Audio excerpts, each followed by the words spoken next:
del escáner, entonces ahí ya nosotros, estas radiografías nos ayudan para podernos auxiliar y saber en qué parte específica tenemos nuestras áreas, con base en eso, planear hacer nuestro plan de tratamiento, y ver, bueno, ya hicieron cavidades, no, tampoco eso. Van a ser cierto tipo de cavidades para poder estructurar ese tipo de caries. ¿Vale? Entonces, importantísimo la radiografía. De verdad, la mejor de las materias me dices, menos, ¿no? Pero la tienen que entender bien, la tienen que manejar bien y tienen que interpretarla bien, porque ese va a ser su mapa de diagnóstico y para poder elaborar su plan de tratamiento. Cuando hacemos cirugías, o se hacen cirugías, mejor dicho, invasivas, el único mapa que tiene el maxilofacial es la radiografía. Y ahora ya hay combins, hay resonancias, hay tomografías que nos ayudan a determinar en tercera dimensión. Ya podemos seguir por acá, entrar por acá, abrir acá, sellar acá, etc. Pero mientras, nosotros tenemos que aprender perfectamente cómo interpretar este tipo de radiografías. ¿Preguntas, dudas? ¿Seguros? Siguiente, por favor. ¿Otra más? Estas son las innovaciones que ya tenemos actualmente. Todavía, cuando yo estaba estudiando, esto era un boom, acababa de emerger. Acababan de estar. Y finalmente, las radiografías de combin, que es el rayo en cono, utilizan el rayo X, una tomografía o una resonancia magnética requiere de mayor radiación. Y finalmente, dentro de los avances del área de la salud, siempre se busca que sea menos invasivo, que sea menos dañino, y no solamente con imaginología, en tratamientos. Antes, cualquier dolorcito de diente, afuera. Ahora prácticamente un resto radicular ahí que se ve o vende, se puede restaurar. Entonces la odontología en sí se ha vuelto muy conservadora. Y también buscando eso, menor radiación, para que no sea dañino o ionizante para nuestro cuerpo y que pueda tener ciertos problemas. Entonces la combi lo que hace es igual. Los aparatos de rayos X que tenemos acá dirigen unas de rayos X directo. En esta combi hacen un cono.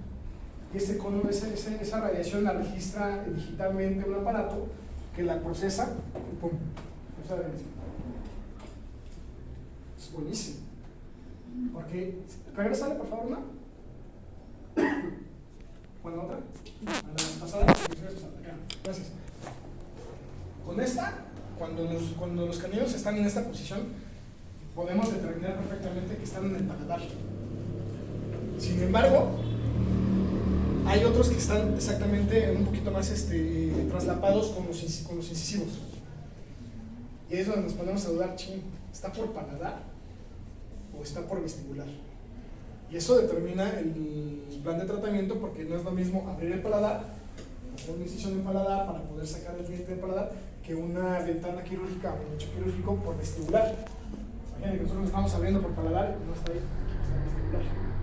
¿Qué creen? Lo vamos a abrir también por vestibular porque no estaba en el paladar. La siguiente. Entonces la otra, la de tercera dimensión, ya nos dice exactamente una antes. Nos determina bien las medidas, cuánto mide, a cuánta distancia están de las raíces, porque también una de las indicaciones para extraer odontectomía de dientes incluidos o retenidos es porque son potencialmente factores para desarrollar tumores o quistes. Alguien aquí ya les quitaron sus muelas de juicio, sus modales. Se quitan por prevención, porque si ya no van a tener una erupción correcta, si no van a ser funcionalmente útiles para la masticación, para la fonación, para todo lo que se necesita, entonces es mejor quitarlos, porque esos pueden ser potencialmente factores en algún momento de producir quistes, de producir tumores o infecciones, la pericorditis, por eso es que se quitan. En paladar pasa lo mismo. Paladar con los caninos incluidos o con cualquier otro diente que pueda estar incluido, puede estar resolviendo la raíz, puede estar provocando un tumor o un quiste, entonces por eso se quita. Y después de que se toma la imagen en tercera dimensión, ya tenemos también la impresión en tercera dimensión. La impresión en tercera dimensión también, y eso nos tiene mucho. Eso tiene, yo creo que como hacer las impresiones en tercera dimensión. Ya incluso están haciendo implantes o injertos de órganos impresos en tercera dimensión. Fíjate. Otra más. Esta es una tomografía. Nos va determinando también en qué altura o cuál es la distancia que hay. La tomografía la utilizamos mucho en los bocistas.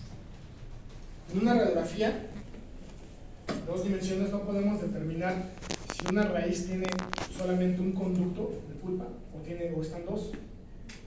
Entonces, en una tomografía ya pueden decir, bueno, bien, aquí hay dos raíces, 2 conductos, no hay accesorios, o si hay accesorios, cuántos tienen que capturar, cuántos tienen que ir ensanchando para que puedan hacer tratamiento de endodoncia. El tratamiento de conductos es el tratamiento de endodoncia. ¿Siguiente?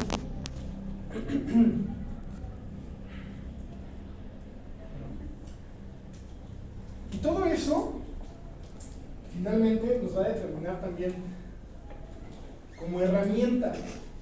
La imagenología, la radiología, nos va a ayudar a determinar alguna patología.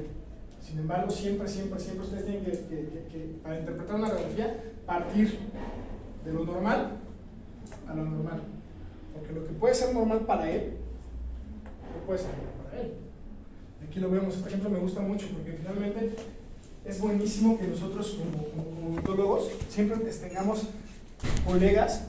¿Saben qué? Vi esto, yo creo que es esto, pero nos pueden abrir un poquito más de la visión en cuanto a alguna patología o alguna situación que a lo mejor nosotros no estamos detectando.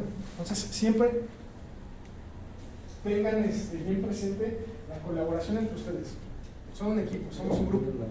¿Han escuchado también otra frase de ¿saben quién es el peor enemigo de un odontólogo? Otro odontólogo. No sean esos odontólogos.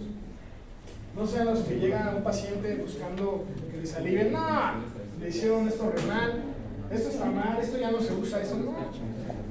¿Qué quiere decir?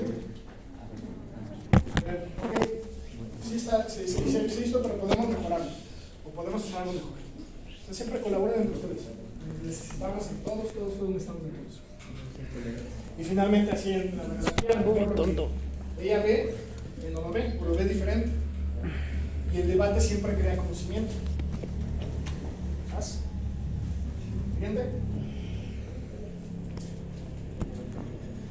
Solo porque tú tengas razón no significa que yo esté equivocado. Pero una de estas personas está equivocada, alguien pintó un 6 o un 9. Necesitan dar marcha atrás y orientarse. Ver si hay otros números con los que alinearlo. Quizás hay una carretera, un edificio. Las referencias son importantísimas en radiografía. En imagenología las referencias son bien importantes. Porque eso nos va a determinar la posición, la ubicación, la complejidad, qué tan evolucionada puede estar una enfermedad o una patología. Entonces las referencias siempre tienen que tener puntos de referencia. Tan solo una radiografía pues, debe de tener una porción anterior y una posterior. Si ustedes ven la radiografía al revés, cambia completamente el diente, el lugar, la posición, todo. Entonces, también todas las radiografías tienen un puntito de referencia que nos determinan cuál es el anverso y cuál es el reverso. Todas. Y no sé si han visto alguna vez estas tomografías. Normalmente siempre deben de tener o una R o la R y la L. Right, left, derecha, izquierda. Y si no le ponen ni siquiera los nombres, no tienen algo de referencia, no sabemos si estamos viendo el anverso o el reverso. Imagínense que vamos a quitar una cordal inferior derecha, la vemos al revés. ¿Cómo van? Ya sé que se quieren dormir.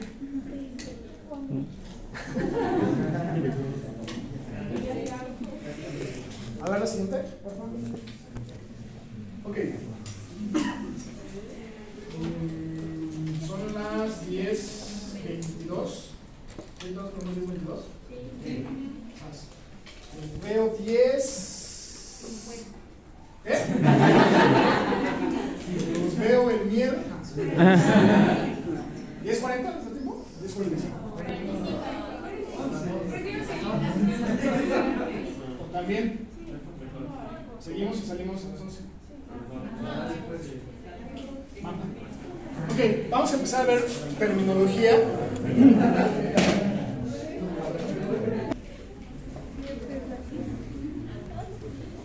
Vamos a empezar a ver terminología que utilizamos dentro de radiología.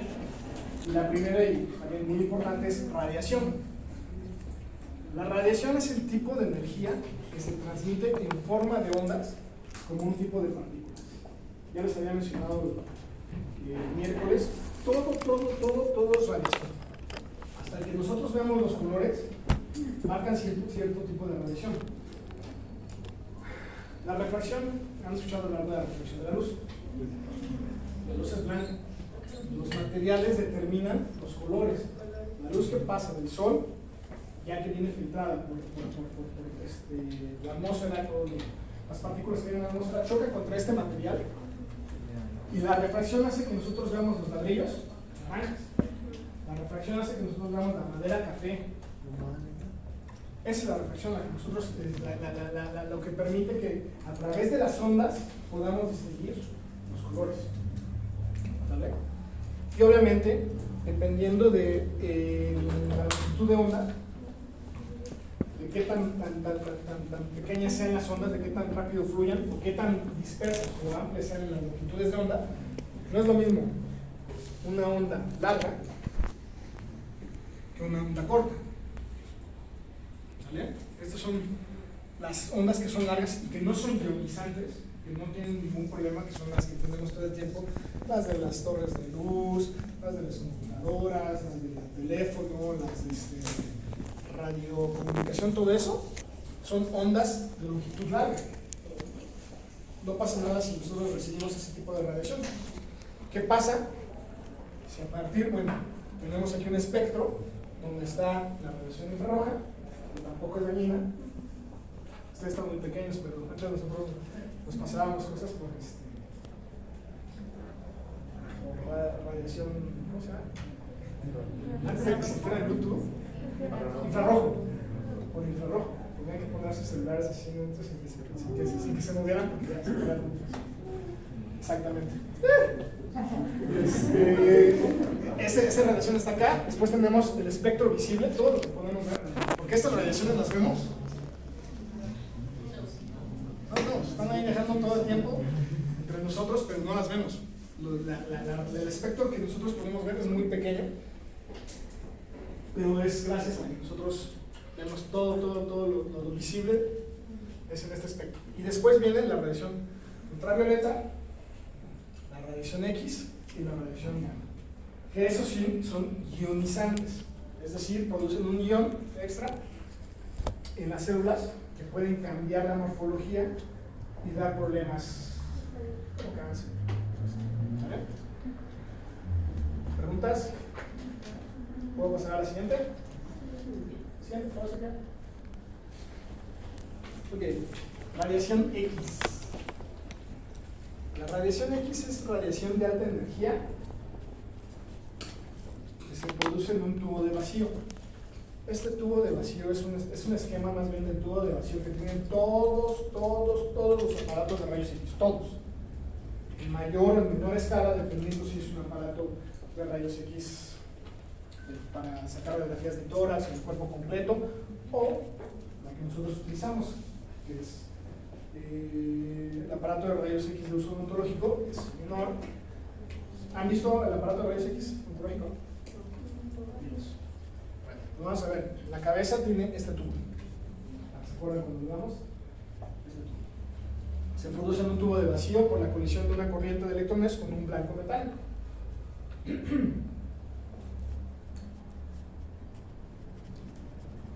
Todo esto pasa y todo este tubo está blindado también con plomo. El plomo es un material que el haz de rayos X no puede penetrar. Las películas radiográficas traen una hoja de plomo. Cuando nosotros hacemos radiación, pues la radiación fluye. Y a pesar de que nuestro cono va dirigiendo el haz de rayos X a nuestra película, hay una radiación dispersa. Para evitar que esa radiación sea más dispersa, pues a que es tan dañina, las películas traen en la parte posterior, en el reverso, una hoja de plomo para evitar que se amarillen los demás. ¿Puedo cambiar el cielo?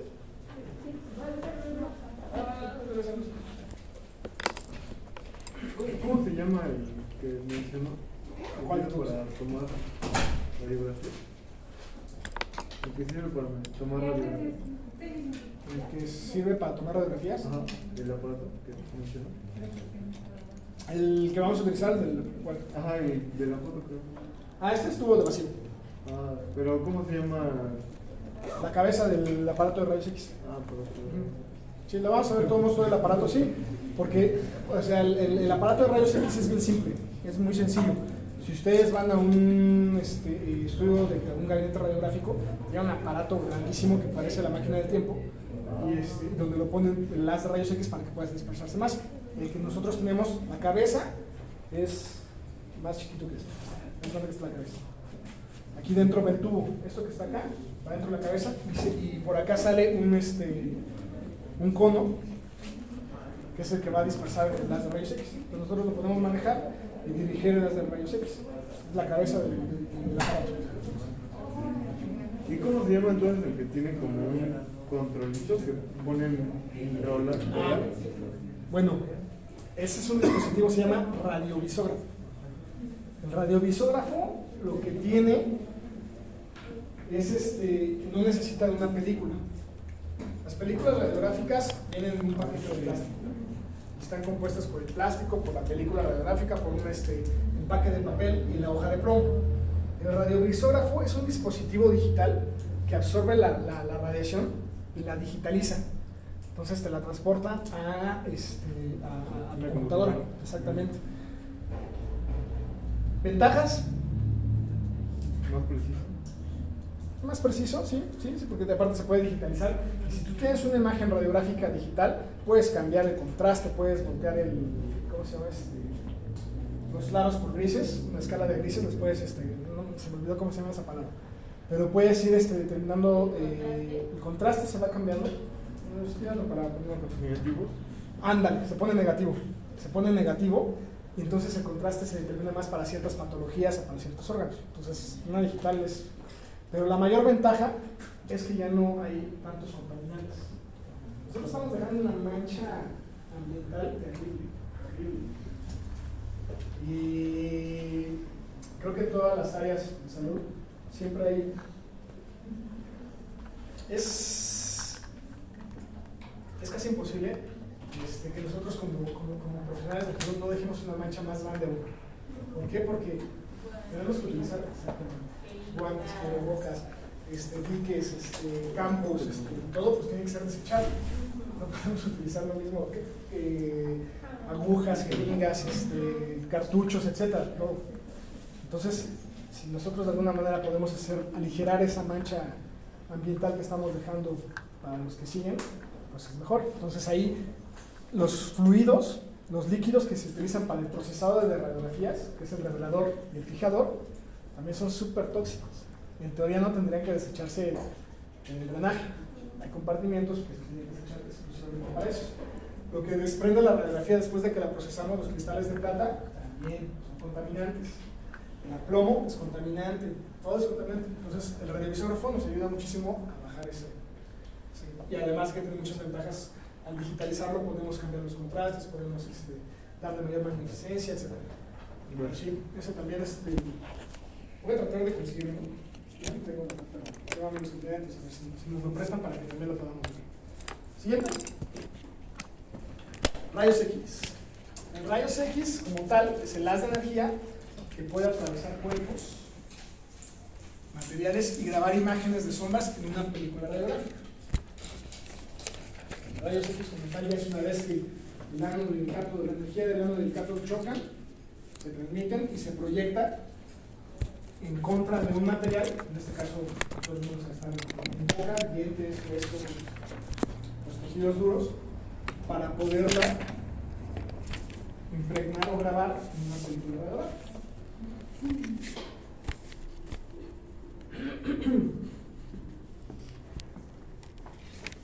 ¿De quién son estos dulces? ¿Venden uno?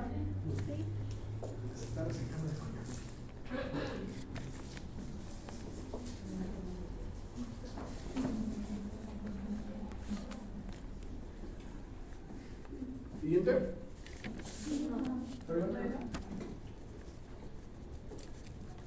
Entonces sí van pasando todas las diapositivas. ¿Les funciona? Ustedes van a elegir una libreta día del examen, una libreta de algunos compañeros. Ustedes, el de fulanito. Y de ahí voy a sacar las preguntas. Lo hacemos al azar. Estaremos chidos. Así del número 17, su libreta. De ahí sacamos las preguntas. El blanco.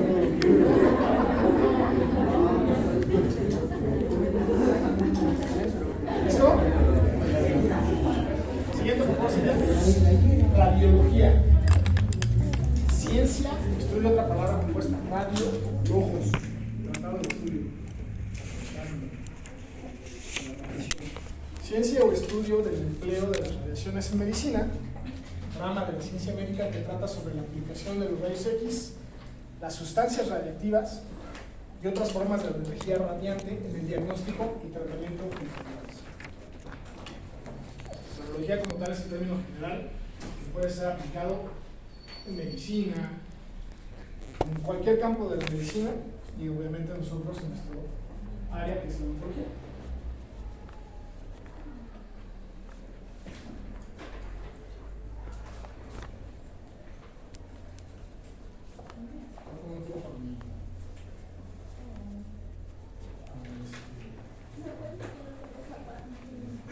Sí, qué bueno que me dicen. Por lo regular, pues ustedes ya saben que tienen que traer un uniforme. Y yo me evito la fatiga diciéndoles uniformes. Porque ya lo tienen que saber. Pero si a mí me llegan a decir algo del uniforme, sí les voy a decir. No sé si yo tengo que traer un uniforme. ¿Sí tengo que traer? Sí. ¿Bata? Sí. Es que casi siempre cuando voy a dar clase voy con el de la clínica, pero ahora con el coche. También lo voy a poner el uniforme, ¿ok? Son reglamentos por eso. Y si estamos en una institución, tenemos que seguir el reglamento. Así de fácil. La disciplina es muy importante y más en nuestra si no nos vamos disciplinando desde la etapa formativa, pues ya se va a poder.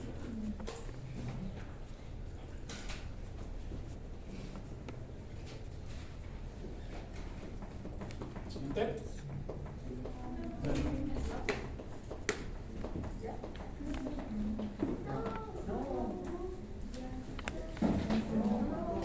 ¿No? Al resto.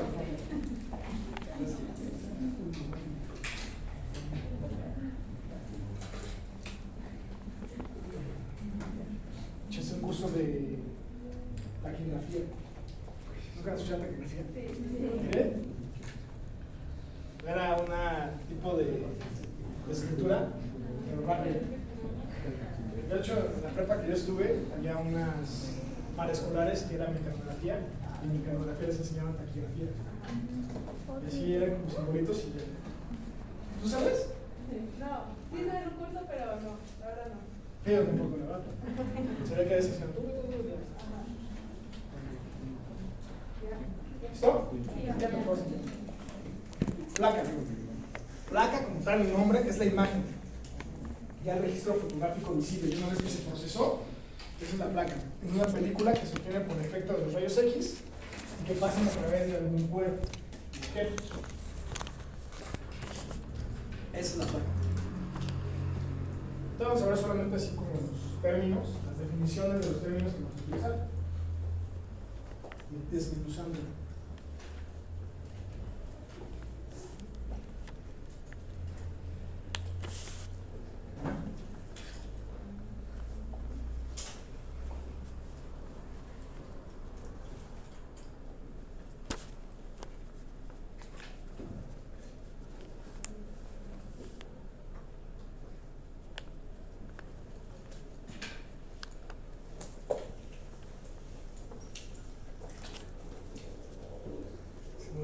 También del programa analítico. utilicé este libro como base para radiología dental. Principios y técnicas de Hagen y Jensen. Sin embargo, todos los libros, todos los libros de radiología dental tienen exactamente lo mismo. Antecedentes, técnicas, todo lo que vamos a ver en el programa analítico. Entonces, cualquier libro, el que sea, hasta los más viejitos, hasta el de hace 20 años, sigue teniendo, no tiene ya, por ejemplo, como este que es imagenología en tercera dimensión, pero los principios, es decir, y aquí en la biblioteca tenemos bastantes libros de radiología que le sirven perfectamente para poder estudiar, o andar o ampliar todavía más la clase. ¿Vale? Next. Siguiente fue radiografía. El arte y ciencia de obtener placas radiográficas mediante la exposición de una película a rayos X.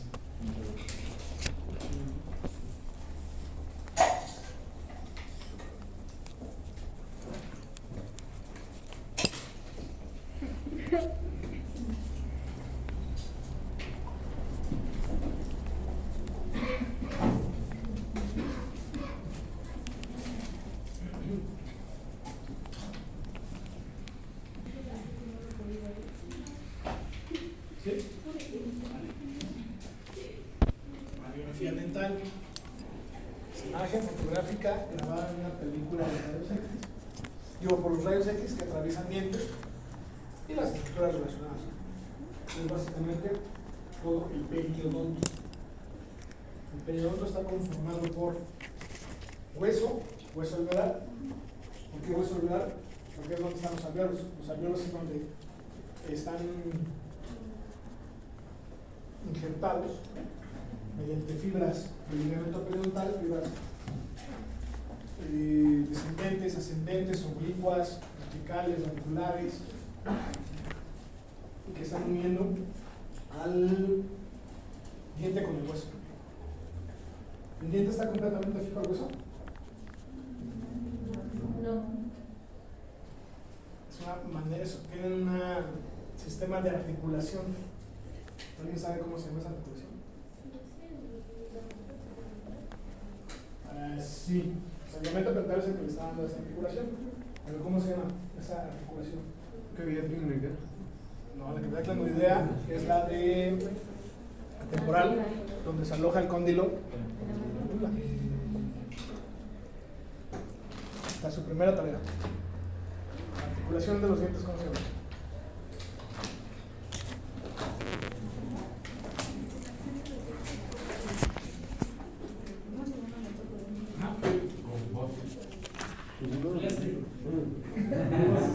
No tiene nada malo, Tenemos la herramienta gónfosis.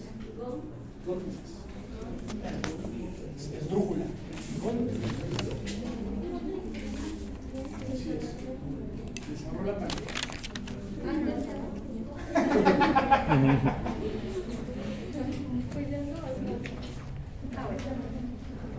Pregunta de examen. Es Gónfosis. G-U-N. G-O.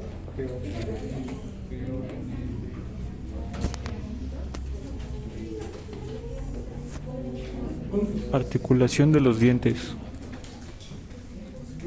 Gónfosis.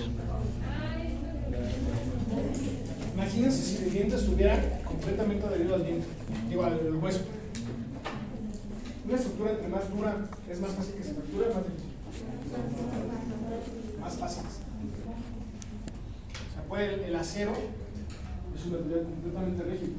Tiene una propiedad, un grado de fractura, de que se rompe, muy alto. Sin embargo, se rompa, por ejemplo, una viga o una hoja de papel. Todos los materiales tienen un grado de elasticidad, todos, hasta los dientes. Los dientes son elásticos. ¿Han visto pacientes con problemas de bruxismo?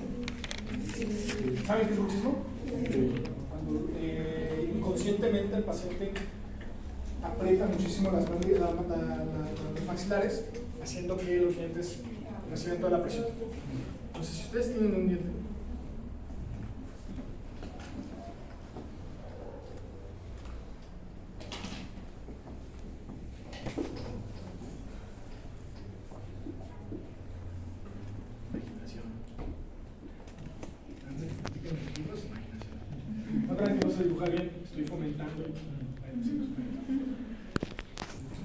Si están ustedes continuamente, si ponen una varilla que es de acero, y se recargan con ella sobre el piso, ¿qué le pasa a la varilla? Se dobla, ¿no? Y va a tener un punto de elasticidad en el que se puede o doblar completamente o fracturar. El diente, cuando tiene bruxismo, el punto medio de elasticidad siempre es acá. Tiene un desgaste, fracción. Entonces este desgaste está ocasionado por el bruxismo. Están afectando tanto los dientes que el diente, en su punto de elasticidad antes de que se fracture, hay dientes que se fracturan, empiezan con fisuras, después se fracturan. Empieza a desgastarse, tienen aquí un espacio. Chéquense ustedes, y eso se tiene que ir rehabilitando, nuevamente con las pastas, para poder recuperar la parte que se ha ido erosionando, absorbiendo de esta parte. Se llama fricción. Entonces, todos los materiales tienen, el hueso tiene un grado de elasticidad, el esmalte tiene un grado de elasticidad, el resina tiene un grado de elasticidad, todo. Ya el punto máximo de elasticidad, lo que le sigue es la fractura. Siguiente. No. Es mala cosa.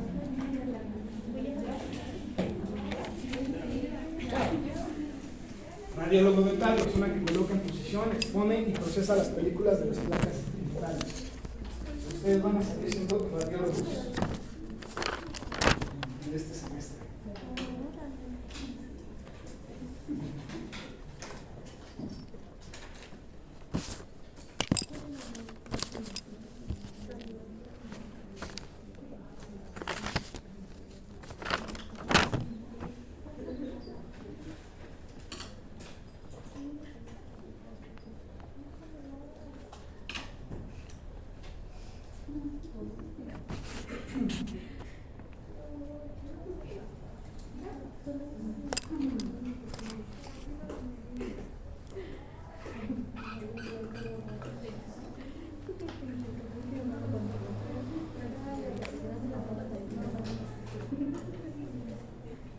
¿Listo?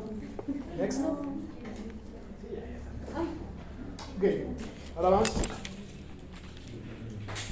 Ya vimos las definiciones de las palabras que vamos a estar utilizando a lo largo del semestre: radiación, rayos X, placa, biólogo.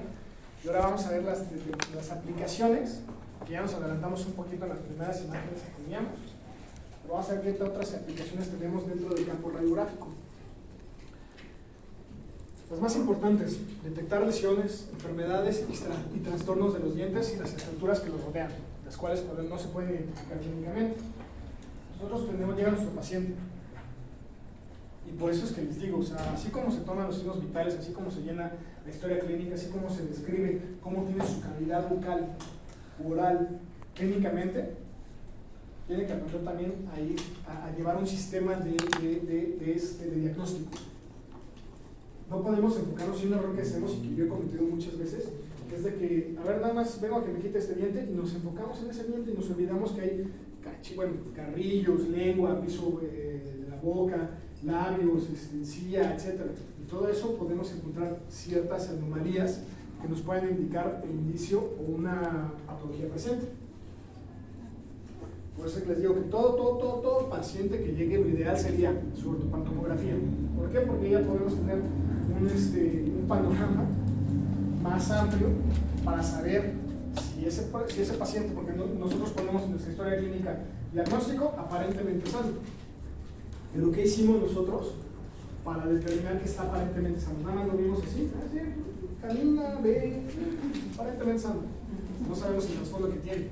La historia clínica también es importantísima y lo van a ver en propedéutica. La historia clínica de la escuela es completísima.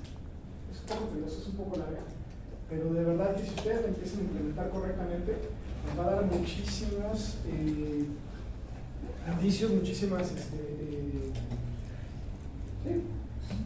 como tips, muchas pistas para poder determinar una enfermedad, y si en realidad un paciente es aparentemente sano. No podemos determinar pacientes sanos hasta que no se le hagan todo tipo de estudios, exámenes y demás. Entonces, cuando nosotros llegan, nosotros le estamos haciendo nuestra historia clínica, le preguntamos, ¿ese paciente hipertenso, diabético, enfermedad renal, qué sé yo? No. Y después ya le hiciste el tratamiento, todo. Y se va a tomar este medicamento. ¿Me lo tomo antes o después de la metformina? ¿Por qué tomo metformina? Es que padezco de azúcar. Me preguntó si es diabetes. Pues tiene que ser un indagar completamente todo. Es como si quisieran saber toda su vida médica, la importancia si ¿qué hizo con el problema? Y eso les va a determinar también, les va a ayudar muchísimo en los diagnósticos. Hay muchas, se me olvidó la palabra. Cuando un medicamento tiene... otro medicamento tiene... interacciones medicamentosas, ¿ves? ¿Cuántas? Sí. Interacciones medicamentosas con un medicamento que a lo mejor nosotros podemos mandar para desinflamar, para el dolor, para la infección. Y si no sabemos cuáles son esas interacciones, pues en vez de hacerle un bien a nuestro paciente, le podemos causar un daño.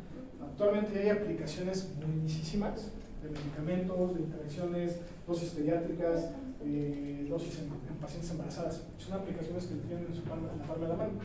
Yo lo que les decía a mis alumnos de EXO, tienen su tabla donde ustedes tienen su historia clínica. Utilícenla como cordón. Ponen ahí todo, los rangos de hipertensión, cuándo se puede tratar, los rangos de diabetes, los rangos de glucosa, de hemoglobina glicosilada, analgésicos, todo lo que ustedes van aprendiendo y que saben que les va a ayudar en algún momento a atender a su paciente, vayan anotando su tabla. Les va a ayudar. Y aparte de estarlo repitiendo, de estarlo viendo, pues van a aprender. Siguiente. De las aplicaciones que tenemos en radiografía, debemos confirmar o clasificar una enfermedad sospechosa. Casi siempre, cuando nosotros diagnosticamos o se llega a diagnosticar alguna enfermedad, alguna patología en paciente, son hallazgos. Son hallazgos porque le mandan a hacer la radiografía. A lo mejor este paciente llegó porque ya tenía una pericoronitis. ¿Saben lo que es pericoronitis? El sufijo itis, ¿qué implica? Inflamación. Tenemos otra palabra compuesta, pericoronitis. Peri, alrededor, corona, alrededor de la corona, y una inflamación alrededor de la corona causada por los cordales. La pericoronitis siempre está causada por muelas de juicio. ¿Por qué? Porque no pueden erupcionar correctamente. Entonces aquí empieza a romperse, a abrirse, a hacer una perculectomía de la misma encía para tratar de erupcionar, pero no puede erupcionar porque tiene aquí una resistencia física, porque está impactado. Entonces se queda la encía semiabierta y ahí se meten bacterias, y estas bacterias causan infecciones, causan inflamaciones, y es lo que causa. El pericoronitis es una inflamación crónica. Se va a poner en la posición de los tracciones molares. Entonces a lo mejor el paciente llegó y traigo aquí, ya no puedo ni abrir, trae un trismus. Trismus es una contractura involuntaria de los músculos masticatorios que no pueden abrir o cerrar correctamente, o les duele. Ese es el trismus. Entonces normalmente casi siempre la pericoronitis viene asociada, está reflejada por el síntoma de trismus. Y es por lo que casi siempre mandan a los pacientes a tomar una ortopontomografía. ¿Alguien de aquí ya les ha tomado una ortopontomografía? ¿Nadie se ha tomado una ortopontomografía? ¿Tú te tomaste una ortopontomografía? ¿Por qué te la tomaste? O es ortodoncia o es por muelas de juicio, es como se toman las radiografías. Y cuando llegan a tomar ese tipo de radiografías, nos encontramos con, de este lado puede cruzar completamente asintomático, sin ningún problema del lado. ¿Qué sería este lado? ¿Izquierdo o derecho? Izquierdo. Del lado izquierdo, completamente asintomático, no tenía ninguna molestia, fue porque le estaba doliendo del otro lado que estaba erupcionando, o arriba también que estaba erupcionando, no qué sé yo. Y el hallazgo es este: encontramos una patología sin buscarlo, Entonces ya vemos acá que hay una lesión. La forma de escribirla sería, ¿qué es radiolúcido o radiopaco?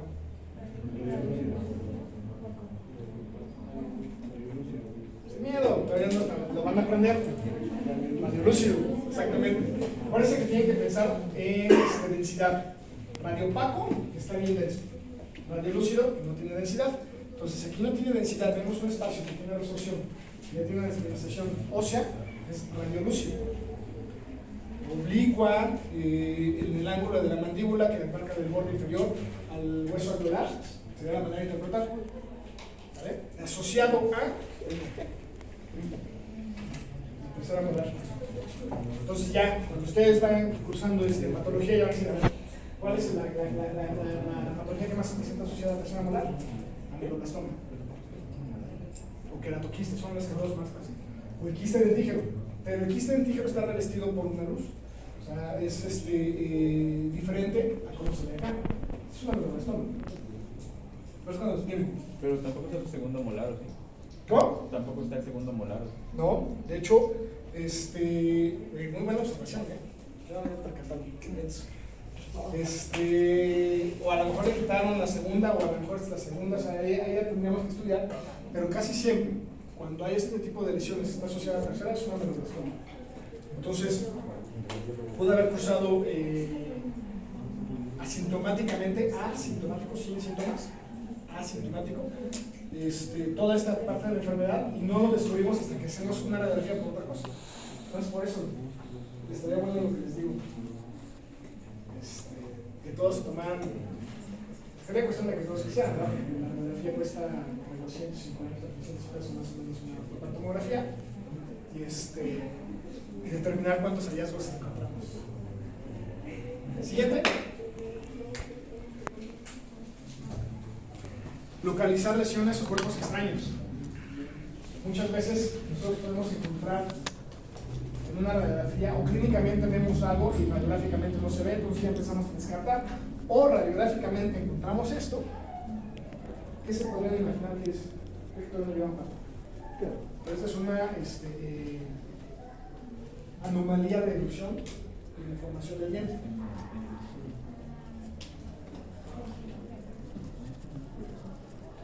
Pero en la radiografía podemos pensar a lo que tiene ahí incrustado algo. Obviamente radiopaco, porque tiene cierta densidad. Pero si nosotros empezamos a comparar la radiodensidad que tiene con el esmalte, entonces probablemente sea esmalte. ¿El siguiente? No. Dens evaginatus se llama. Dens evaginatus. No era patología. Pero son los cristales de toxopatita cuando empiezan a mineralizarse y favoreciendo la formación de la etapa de campana, van haciéndose en disposición, ¿sabes? Van tomando cierta disposición para formar el diente. En este caso se forma otro acá, pero aunado al esmalte. ¿Tiene algún problema patológicamente hablando? ¿Qué problema podría tener? Tenemos ahí una superficie de masa en el esmalte. Retención de placa, todo lo que los cuerpos. Nuestros dientes están formados mágicamente para evitar que tengan retención de placa, excepto las fisuras fosas de los articulares. Por eso es que tenemos antidientes para poderlas limpiar. Pero si nosotros tenemos aquí esta parte, en la parte palatina de los incisivos, que se supone que tiene que tener cierta concavidad para que la misma lengua, la misma saliva pueda fisiológicamente estar limpiando, tenemos una astillita, va a haber retención de placa. Si hay retención de placa, puede haber bacterias. Si hay bacterias, primero es Streptococcus mutans. Si es Streptococcus mutans, empieza a haber desmineralización. Si hay desmineralización, hay caries. Entonces, lo que se tiene que determinar ahí es, ese es uno, y otro. Contactos sucursales, topes sucursales, contactos sucursales prematuros. Entonces también pueden causar movilidad dental, pueden empezar a empujar ese diente. Entonces necesitamos también ver si afecta o no afecta. Y el dens imaginatum, esta formación que está fuera del diente, también tiene un conducto producto accesorio. Entonces no es como de, rebájaselo. Si lo rebajas, y si no saben de la anatomía, si no saben cómo está compuesto, regresa una, por favor, Cintia. No se alcanza a ver aquí el paquete vascular que está hasta acá, pero tiene también aquí está inervado y vascularizado. Entonces, si nosotros lo vemos, no sabemos de qué se trata, desgástalo. Entonces, tenemos que saber si está provocando algún problema, como un tronco cruzal, está estorbando para hacer una función fisiológica. Entonces, en el punto más extremo tendría que hacerse un tratamiento de conductos para poderlo ya hacer. Y actualmente, lo mismo, ya hay un montón de materiales. No sé si han escuchado los biocerámicos, materiales biocerámicos. Antes, cuando estaban quitando caries, por muy profunda que sea, podríamos llegar al paquete vascular nervioso, en la pulpa. Y ya que llegamos a la pulpa, o endodoncia o extracción. No hay otra. Porque ya en la comunicación pulpar, anteriormente, ya era estar expuesta a la pulpa y ya no había de otra.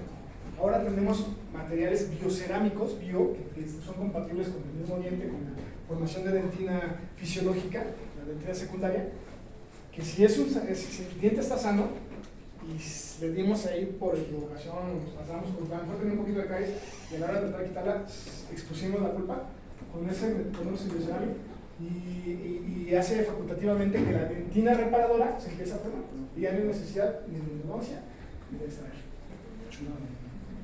Siguiente. Ya son las 11. ¿Seguimos o qué paciente está? ¿Dudas, preguntas? Leer antecedentes de radiología.